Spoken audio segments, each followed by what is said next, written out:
62वा प्रजासत्ताक दिन ठाण्यातील दादोजी कोंडदेव स्टेडियमवर साजरा करण्यात आला, जिथे ठाणे जिल्हा पालकमंत्री नामदार गणेश नाईक यांच्या हस्ते ध्वजारोहण करताना मानवंदना देण्यात आली।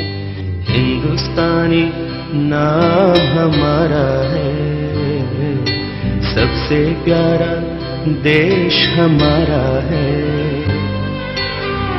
जन्मभूमि है हमारी शान से कहेंगे हम, सब भी तो भाई भाई प्यार से रहेंगे हम।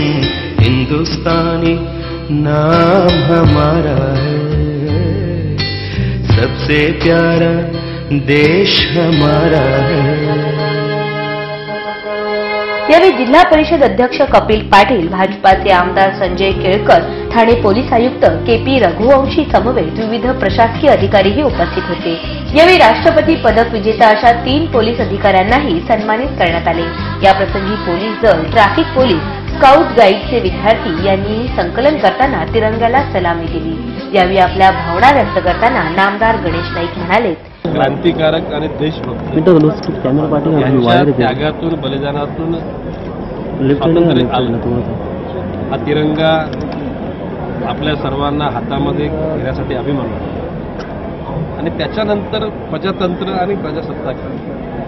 आता हे प्रजातंत्र आलेले काटेकोरपणे त्यांच्या बलिदानाला सन्मानित करण्यासाठी मान्यवर पाहुणे, अधिकारी, पदाधिकारी, अतिशय सर्वांना हार्दिक धन्यवाद। Thank you very much sir. त्याच्यामध्ये सर्व पक्षांनाच तो संदेश आहे, सर्व धर्मांना, जातींना, पंथांना, की शेवटी आपण सर्वजणच आपल्या देशाला सामर्थ्यवान बनवू शकतो। सत्ता ग्रहण करणं हे महत्त्वाचं नाही, तर सत्ता ग्रहण झाल्यानंतर त्याच्यातून मिळालेली शक्ती, ऊर्जा ही गोरगरिबांच्या घरापर्यंत पोहोचली पाहिजे, त्याचे दुःख दूर व्हायला पाहिजे आणि त्यांना सार्थ अभिमान वाटला पाहिजे की ज्या क्रांतिकारक देशभक्तांनी या स्वातंत्र्याचं बलिदान केलं, त्यांच्या बलिदानाच्या अनुषंगानं हे प्रशासन आणि हे शासन काम करते असं चित्र दिसले पाहिजे, असं मला वाटतं। याचबरोबर ठाण्याच्या जिल्हाधिकारी कार्यालयासमोरही जिल्हाधिकारी आबासाहेब जराड यांनी तिरंग्याला सलामी दिली। आसाम से गुजरात तक, बंगाल से